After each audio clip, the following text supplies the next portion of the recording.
Hello, Jessica. What's up? How are you doing? I'm good. How are you doing? Good. Where are we at right now? We are in the beautiful, hot Phoenix, Arizona. Very hot. It's crazy hot. This is not the time to be out. Yes. Which is why we are indoors. Yes, thank God. Thank God for AC units. Yes. Because I would be dead right now if it wasn't for that. Yeah, you know, Washington didn't even have ACs. I know. You couldn't do no AC in Arizona. I don't know.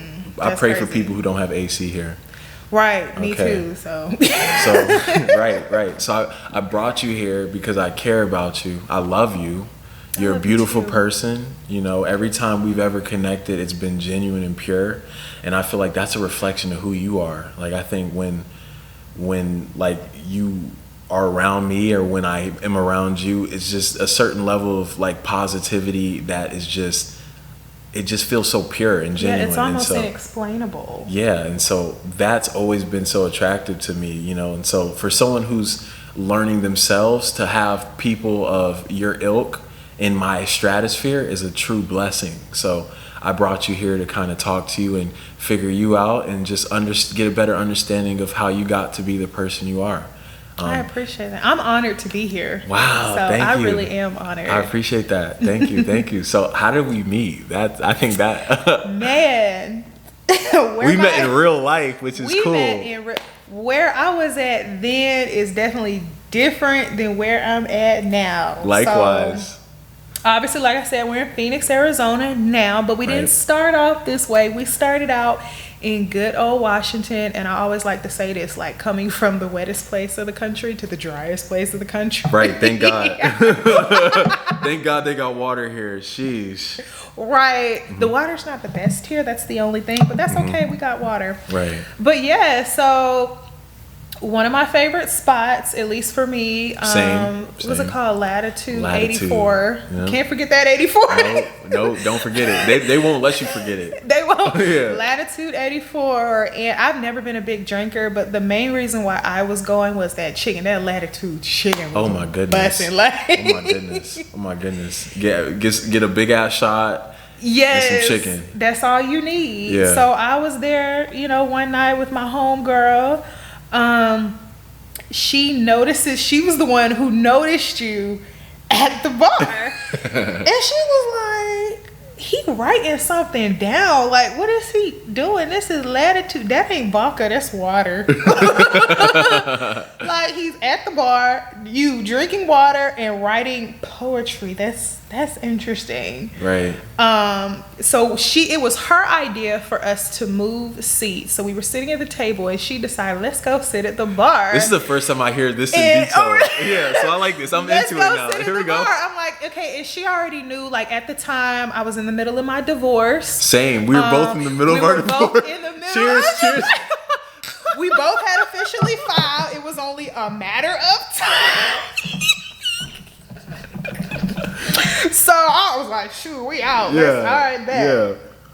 Yeah. And then we took a sip of water. Yeah, I like water cheers. I'm big on water cheers. Really? I'm with that. I think that's cool. This look like the same cup you had at the I just need a notebook. Then we can remake this thing for real. Gosh. So yeah, it was her idea for us to move to the bar. So we did, and it was you. No, I'm sorry. Was I in the middle? No, I was in the middle. It was you, me, and then her. Mm-hmm. And I wasn't like looking directly at you because I didn't want to be weird. But of course, I saw you from the corner of my eye, and I was like, oh my gosh, I ain't never seen like this man is fun. But in the back of my mind, of course, I'm going through my divorce. I'm still married. So I'm the type, even though we're not together, even though we're not separated, I'm still technically married. Like, I'm still going through a lot. So I'm not about to try to get into, a situation or anything. So I was like, I'm not going to say anything. And, you look like you were very focused. So I was just going to chill. Mm-hmm. She said something to you first. Which I appreciated. Thank you. The first question, I never forget. She didn't even ask your name because I was sitting in the middle, so she had to kneel over me. And she said, "Are you writing raps?" And I don't remember what you said verbatim, but I know that you said, you're writing poetry. And that's how the conversation opened up. We started talking. Mm-hmm. That's how we found out that we were both going through a divorce. Right. And in my mind, I'm like, this is Washington. Like, I was like, I ain't never seen nobody like him before, especially in a place like this. Yeah. Like, Latitude is known for being like rough and ratchet, like West Coast style. So I was not expecting someone like you. But in my mind, like I said, I wasn't trying to put myself in a situation or a relationship. I'm just like, this man is really attractive and I've never seen him before. And it's just something about him. I want to know who he is, but I'm too shy to say anything. Yeah. Thank God for my homegirl. She spoke up, because I wouldn't have said, because I was just nervous. And we've been cool ever since. I mean, that was 2018. Yeah, that was 4 years ago. 4 years ago. Damn. Being in the same place and we didn't even realize it. Wow. So now that you're here and you've went through that situation of divorce, congratulations on that. Congratulations as well for me. We both made it through, and we're both learning ourselves throughout these 4 years of separation. How have you felt that transition has been for you? Man, it's much better compared to how it was. Of course, when I filed for divorce in January, there was a period where we had attempted to work it out. Right. But then it was still a no. So the divorce didn't get finalized until that August. Right. So I went through a period of just kind of just removing him from my body and my spirit, because when I was married, my ex-husband was the only one I had been with sexually. So he was all I knew. I had moved my entire life from Alabama to Washington. So breaking away from that, I have no family or anything. I'm starting fresh. So there were many long nights where I have cried, blaming myself for everything, even though I knew it was very obvious that I was mistreated, but still blaming myself for everything. And really the biggest thing was just being present, because I feel like a lot of times we try to mask how we feel, but the only way you can get out of something is to go through it.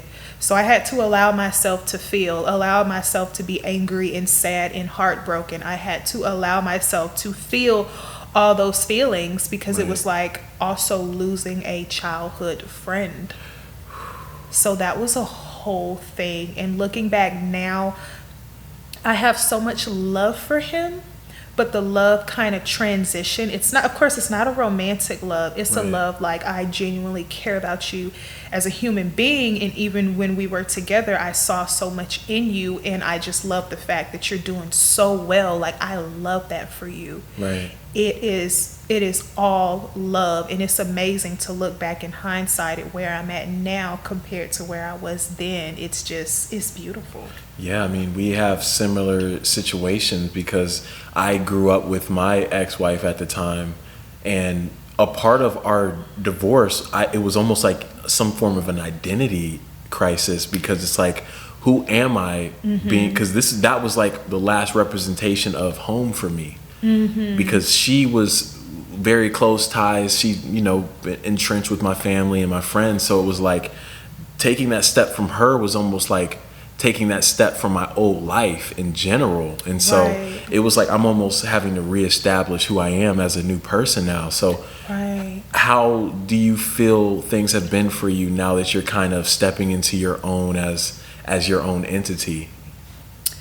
As far as things have been, it's definitely a lot more secure. Nice. Because I definitely went through an identity crisis, and I found myself in a few dating relationships even after my divorce, because I had gotten so used to being with someone. The biggest part of my identity at the time was based on who I was attached to. And so going through a period now, being, single for a while, it has just been very liberating. For example, simple stuff like not being as concerned with, being accepted and being liked by everyone, because I know who I am. Like, apart from a man, apart from a person in general, I know who I am. So it's not so much of an external thing. It's more of an internal assurance that I didn't have before. Even though I was attaching myself to a person, I never had that internal security. It was based on what they did or what they didn't do.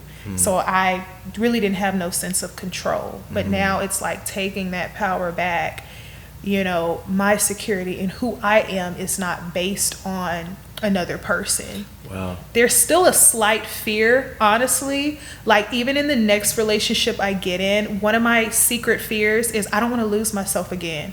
When you put in so much work to get out of that identity crisis and learning who you are, it's like that fear of going back and losing yourself in another relationship. That's what I do not want. So I just try to stay conscious of that moving forward. Yeah. There's a fear of abandonment that's attached to that. I would feel, because it's like once you've kind of given someone a piece of yourself, it's like there's an investment there, and it's like if they get up and change their ways, it's like, whoa, you know, and now you're back at that square root of lost, and it's like now you have to re-find yourself, and it's like no one wants to keep continuing to go through those feelings over and over again.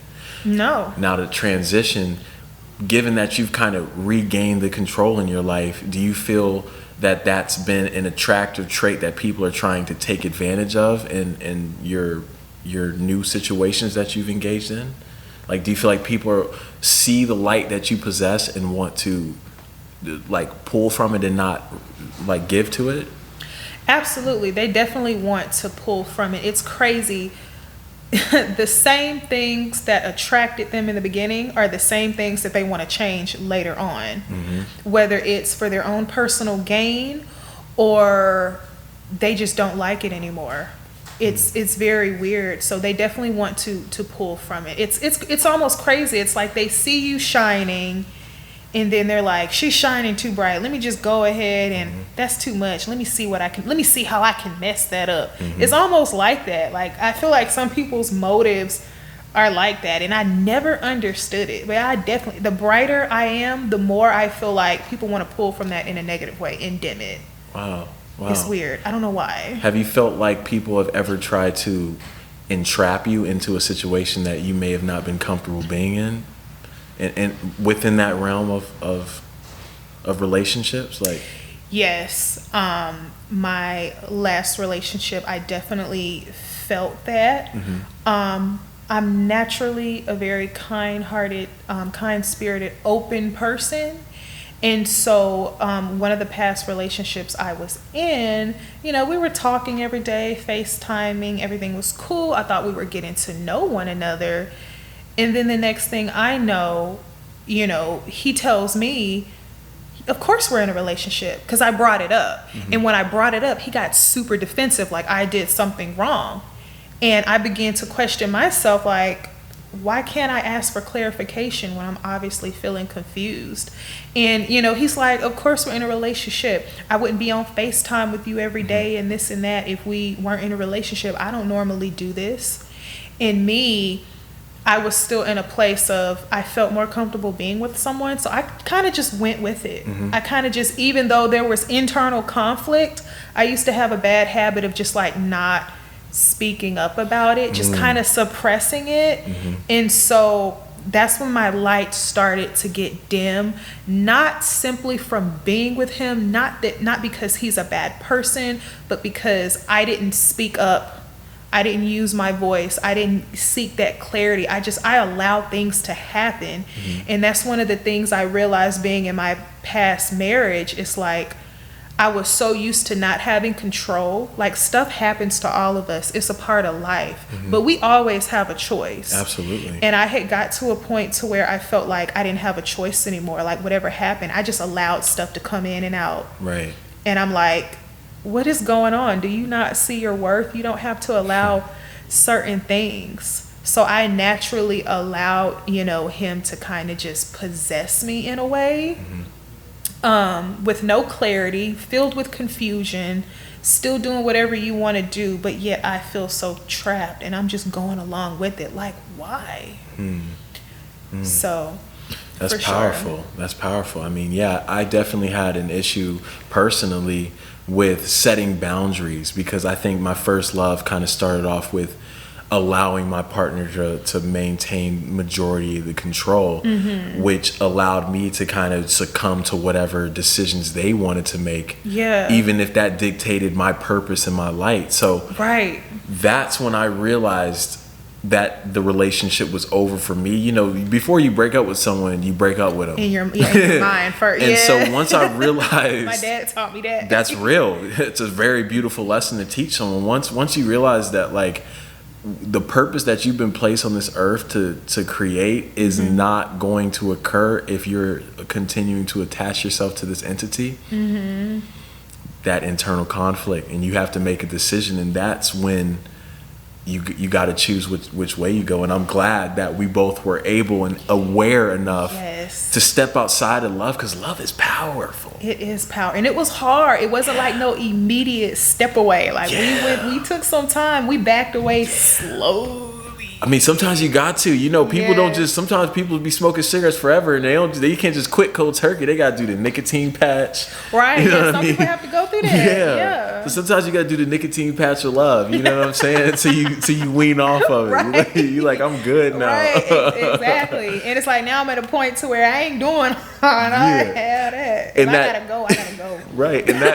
And the confidence that you get in the dating scene coming out of such a powerful relationship, it's like, whoa, like if I can get out of this love, then the next situations I deal with, man, I have a reference point. I know I'm gonna get out of this, you know, and that confidence. Exactly, not settling. So how is that confidence from the first, that divorce? How's that taking you through your relationships past that? Like, how have you able to use that confidence you gained then to assert it into these new relationships? I think it's more of just me not being afraid to ask the hard questions. Ooh. And then what's a hard question for you? Let's have fun. What's a hard question? A hard question. Let me think. A hard question. What are we? Sometimes that's a hard question. I asked that in my last relationship. What are we? Yeah. And then that's when the whole, are we together? You my woman. Like, when? And then that's what he went into. I'm on FaceTime with you. We never had that. Use that's mine now. Question. What? Yeah, that's a hard question, though. That is a hard question. What are we? And then, of course, I received the answers of, we don't have no title right now. We just chilling. That's a red flag. See, before I would let it pass. Now that confidence, I don't even waste time trying to explore, because what I realize is, whether, at least for me personally, whether a man speaks up on it or not, a man knows. Oh yeah, and he know. And so I'm not about to waste my time. I'm not in the business of convincing people. I'm like, if you want to chill, it's evident that you're not trying to be in a serious relationship. You just want something else. That's code for something. Oh, we just chilling. I ain't got time for that, because that's not where I'm at. Right. So I love that. I love that confidence. That confidence is going to separate the men from the boys, honestly. Absolutely. And I like that I'm able to bring light to that, because I feel like that message alone is powerful for even if one woman watched this interview, to receive that message is powerful, because I think a lot of people, even men included, are going around just kind of taking things day by day without really a purpose, like, what is my purpose? Right. Why am I here? Even if it's just chilling, make that the purpose. Your purpose is not to just chill. So then, now that we've expressed our purposes, we can figure out what direction we're going to go with it. I feel like life would be so much easier if it was like that. But then, of course, there are men who they want to just chill, but of course they don't say that. They say something else. You're a very, desirable person, so of course sometimes the confliction of their actual, what they want to do and what they see is like, damn, this is a tough decision to make. Right. And so that's got to be hard too. Is like, do you just believe what people say, or are you some form of a skeptic now? So here's the thing. Now I have a 3-strike rule. Okay, I like that. And Let's so, words of affirmation is my number one love language. Okay. So if you tell me something, I'm gonna believe it until you show me differently. And even if you show me differently, I give you a second opportunity. And this is like in the talking stage. So we're not together. This is literally me figuring out who you really are. So it's like, if your actions do not line up with what you say 3 times, that's it. We're not talking anymore. We're not getting to know one another. I don't want to come see you. That's a wrap. You have 3 opportunities to show me who you. I understand stuff happens in life. I get that. So that's what I mean by my 3-strike rule. You say something, I'm gonna believe it. Something happens, you explain. It's cool. I get it. Right. 3 times, okay. The 3rd time, I always believe confirmation comes in 3s. So the 3rd time, this is who you are. That's a hint, and that's before we even get into potentially talking about being together. Okay. It's dead at that point. Okay. And before, I used to continue and be like making excuses for men, just always making excuses why I should settle for less and just letting stuff go. But now I'm just like, literally 3 times to myself, 3 times, and then it's a wrap. Do you maintain confidence that the right love is out there, or are you starting to be jaded by the information you've received thus far? I do believe that the right person for me is out there. I believe that 100%. That's what's up. It's just a matter of like my perception and how I handle things moving forward. I don't allow my experiences, or even the new experiences that come along and try to derail me. I don't allow that to stop me from loving, stop me from forgiving, stop me from hoping. I do believe that that exists for sure. I do know God has a special man for me, and I'm willing to wait. If I gotta be by myself for the next couple years before it even comes, that's cool, because I have so much peace now. And it's crazy. I thought I had peace when I was in a relationship or when I was married, and I used to feel so uncomfortable alone. Now I am most peaceful alone. So I will wait. Let me tell you something. After what we've been through, when you've been married, let me tell you something. I'll be by myself. You ain't got to tell me twice. But that is so true. And that's the thing that I tend to be a little worried about, is because I've been through that with you, right? And it's just like, I enjoy my peace of solitude so much now that it's like, whoa, it's getting harder for me to even consider someone unless they're matching this level of peace and solitude. So it's like the more I'm getting comfortable by myself and accepting who I am, the higher the standards are being placed, and it's like, man, I might, it's getting harder. It's getting harder. The things I would accept yesteryear aren't the things that I'm accepting today. And so I think that just comes with love and self-care. And man, I'm curious to see the future, because I also believe that love is out there for me too. I think that as long as I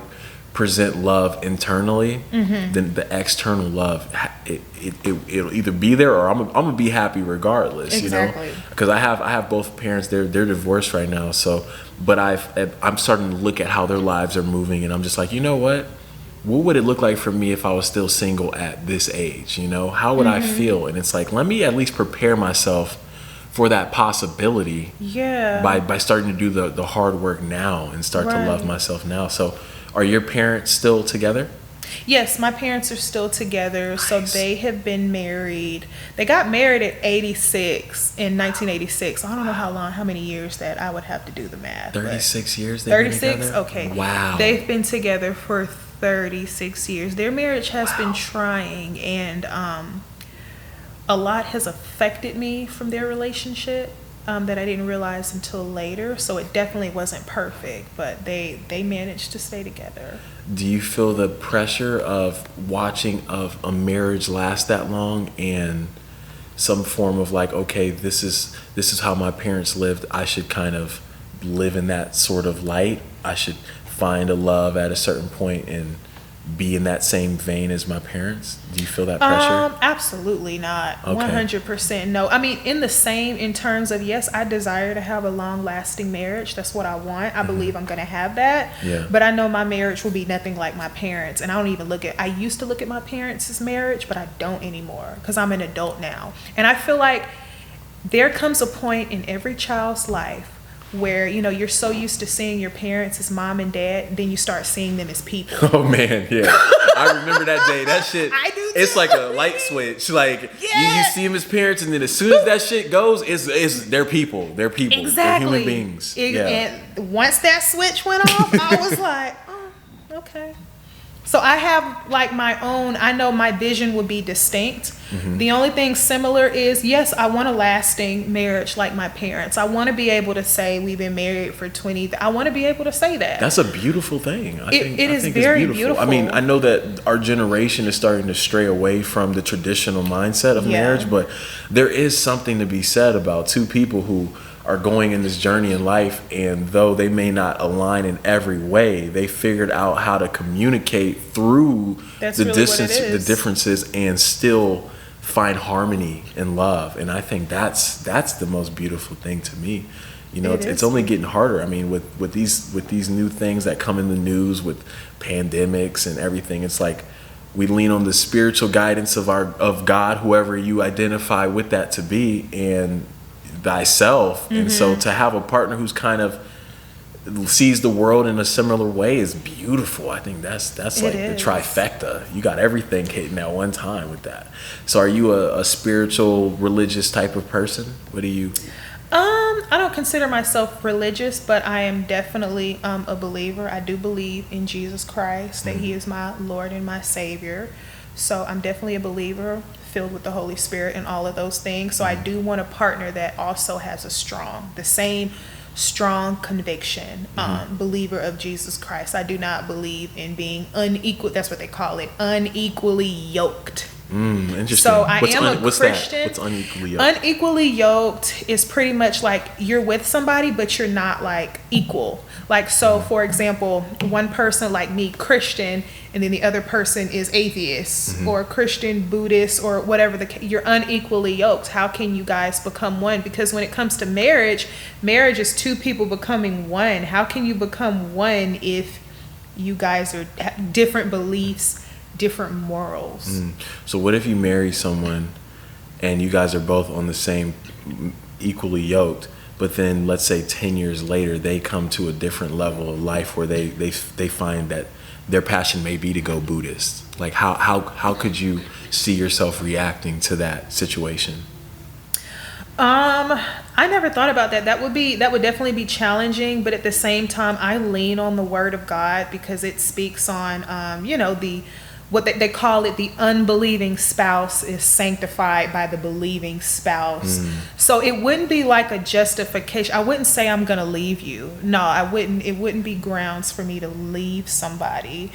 But it would definitely impact me because it's like, the man being the provider and the spiritual leader of our home. So you still believe in that traditional? Yeah, okay. 1000%. So that happening, that would be very difficult because I'm not submitting to that. So that would be interesting. I'm not submitting to that. I don't see that happening, but if it did, like, I'm not submitting to that. That'd be interesting. That would be crazy. That was just a hypothetical I thought of on the moment. No, I appreciate it. That's something I would have never considered. Yeah. But I am still very traditional in that sense. Yeah. Are you traditional in the sense of a black woman and a black man? No, for me, I want a black man. Okay. I want a black man. What about part Cuban? But he could be half black and half Cuban. What's up? Okay, I'm just messing with you. That was so random. you. And I he be half black, half Cuban. Okay. So you preferably like a person of color? Yes, Sure. yeah. I don't care. Like, it doesn't bother me with like other people, interracial couples. Yeah. There's nothing wrong because we're all people. I don't care Right. about that. But my personal preference, I would like to have a black man. Okay. Now, I don't, I'm not too picky in turn, a lot of women, dark skin, light skin, I don't care. I want a black man. Okay. Do you feel like that unity in perspectives on life is the stronghold on why you want that? Or what about a black man adjacent is the thing that keeps you in search for it? It's like, I think what you said is right. I guess you could call it a stronghold, because it's just certain things, because we are black, we get. Right. To be honest, it's exhausting having to explain yourself. And to think about potentially going through life with somebody